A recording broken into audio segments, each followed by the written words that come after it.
This is Dan Abbott. I'm making this video on the standard scales we'll be using for the mechanical drafting portion or the mechanical drawing portion of the print reading class.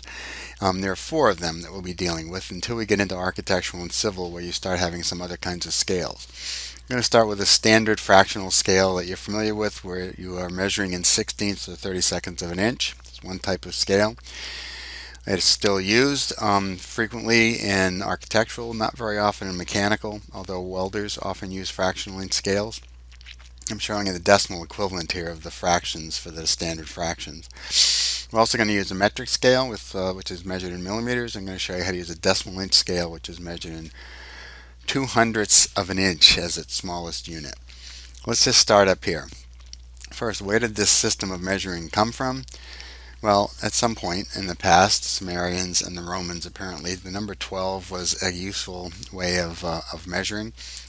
A foot was generally considered the length of someone's foot. One joint from the thumb to the end of the thumb was considered a unit of measure, and there were about 12 of them per foot. So that's where this whole thing came from. And the whole fractional and scaling system started with, well, we've got one unit of some kind. In this case, it's 1 inch. Divide that in 2, and you get a half an inch. Divide that in 2, you get a quarter of an inch. Divide that, you get an eighth, you get a 16th of 30 seconds. That's where these numbers came from originally. They work fine until you start dealing with things that require really fine tolerances, and that's the mechanical design area. Fact is, in the United States for many decades, only decimal inch and millimeters have been allowed in manufacturing under the ASME standard. And ASME, as a reminder, stands for American Society of Mechanical Engineers. What I'm showing you here is if you take those standard fractions, by the time you get down to 1/16th even, you're at to 4 decimal places as an exact conversion. You get down to 1/128th, and you're looking now at 7 decimal places. So those numbers don't convert very well into decimal, even though decimal is what we use primarily for doing manufacturing. But you still need to know how to use this scale. So if you take a look at it, the large numbers obviously are, well, they represent 1 inch. When there's a 16 at the end like this, it means there are 16 divisions in each inch. And those 16 divisions represent 1/16th of an inch. And that, again, comes from half an inch, quarter of an inch, eighth of an inch, 16th. Just a reminder that these little values, these little tick marks, they get smaller as the increment gets smaller. So the large, long ones with a number on them are the whole inches. Slightly shorter would be the half inches. Slightly shorter than that would be a quarter. Slightly shorter than that would be an eighth. Slightly shorter than that would be a 16th.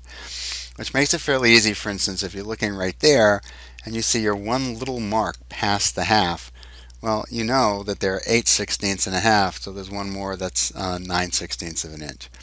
30 seconds are the same, except that there are twice as many divisions or increments.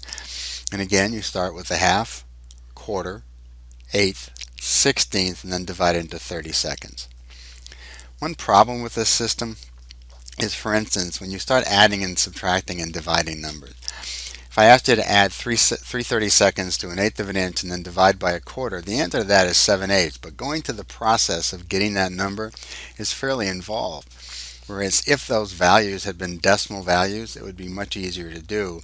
And in fact, your calculator is a decimal calculator, and so you'd have to do that in order to use a calculator.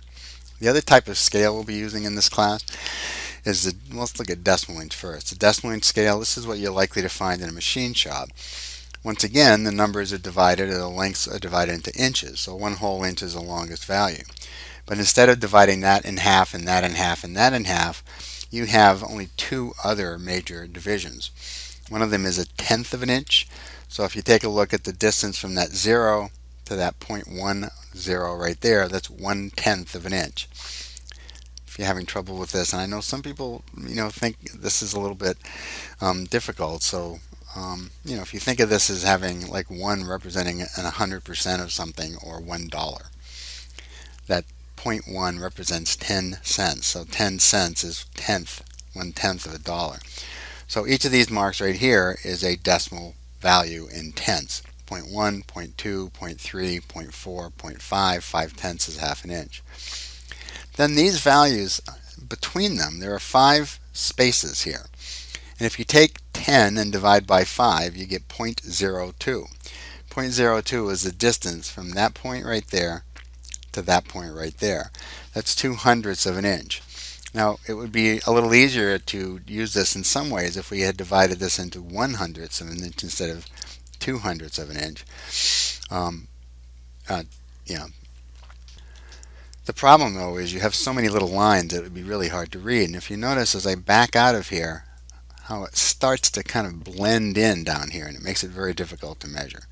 So the value from that point right there, turn that on, to this point right here is 0.02. Now, a couple zeros after it. Now we're going to show you how to read this in a minute. We're going to take a look at how to use these scales. The one above is metric, and this is without question the easiest scale you'll ever use. Take a look, those are just basic metric values. If you're looking for 80 millimeters, it's right there where it says 80. It's 80 millimeters. 40 millimeters is right here. 20 millimeters is right here. 10 millimeters is right here. And because the millimeter itself is a large enough increment so it shows up on a scale, every little mark represents 1 millimeter. On any scale, you can kind of estimate halfway in between. So if I were looking to see halfway in between here, the distance from here to here is about 1/2 millimeter. So this scale can be used to measure down to the 1/2 millimeter pretty accurately. Now what I'm going to do is take a drawing. I've got a drawing here, the same thing, same part, and I've got it over here in the metric system, over here in the decimal inch system, and then over here in the fractional inch system. What I'm going to do is take each of these scales, and we'll go through the process of making sure you know how to measure with them. This scale right here combines millimeters on one side and decimal inch on the other. It's pretty common. So if I wanted to measure the distance, and you can see it tells me right there the distance across is 54, I'm going to just move the scale so that 0 right there lines right up with one end of this. And if you take a look, bring this down just a little bit, and go straight down with it. So the 0 lines up over here. You can see that it does. You go across, you find the 50. 1, 2, 3, 4 lines right up with that line right there, and that's the length of that that part. That's the width of the part in that view. If we were to take and put the scale on this circle right here, if you take a look at that, 10, 11, 12, 13, that's the distance across. Diameter is 13 millimeters. Very easy scale to read. Now let's go over here to the decimal values. If we're using a decimal scale, which is what we have here, we're going to do the same thing. You notice in decimal values are a little bit, well, they're in 3 decimal places when you do the conversions. So if we take our scale again, this time we put the 0 for the decimal scale right on this point right there. So that 0 lines right up there. If you go over here, let me move that up a little bit as well. Just straight up. Alright, so if you come over here and you look, you got the 2, so it's 2 inches. By the way, that 10 is because scales can be read from one end or the other. So you notice starting from the right, you have a 0 at the lower set of numbers, and they increase in value going left.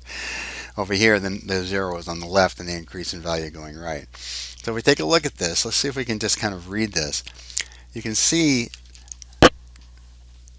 that we get to the 2, so it's 2 inches. We get to 0.1, so it's 2.1. We go past that one little mark, so it's 2.12, because that little mark is 0.02. And it goes a little beyond that. It doesn't go quite halfway beyond it.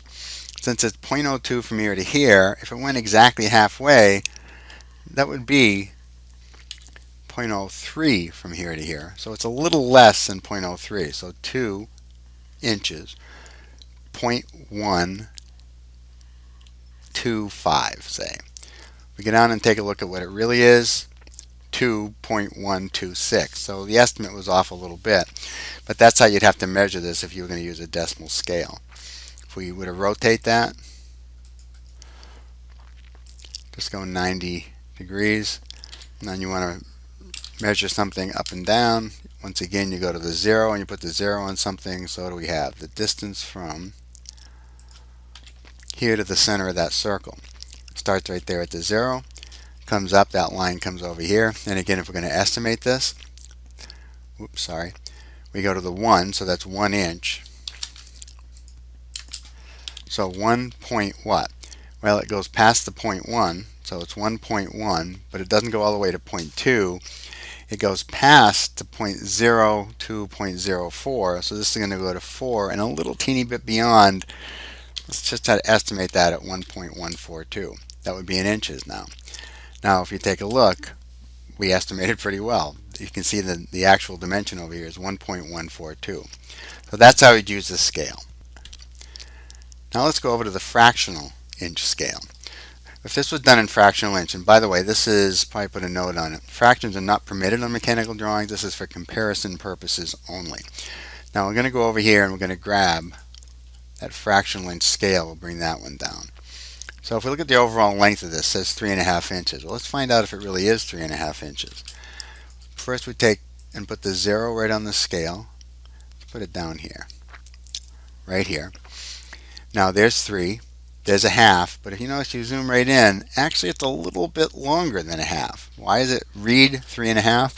Because it's less than a 32nd longer. So in other words, within a 32nd of an inch, 3.5 is the correct number. If we take a look over here for the decimal inch, 3.504, so we're talking about 4 thousandths of an inch.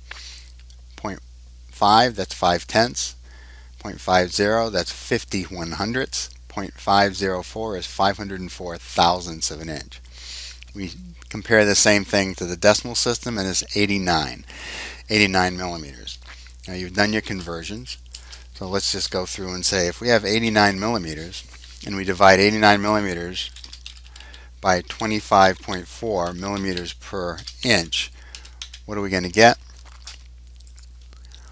We're going to get 89 divided by 25.4. We're going to get 3.50393700. So even this number, even the decimal inch number is rounded, but it's rounded to the nearest 4 decimal places, so that's 0.5034. So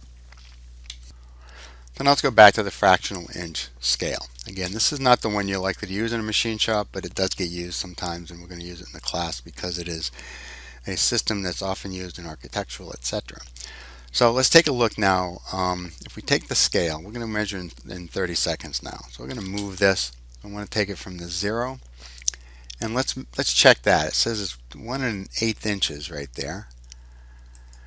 Okay, now if we come up here and take a look at what the scale says, the 1/8 inch mark, don't forget there's your 1/2 inch, there's your 1/4, there's your 1/8. The 1/8 inch mark is actually quite a ways away from this. So the question is, what is the precision of that dimension right now?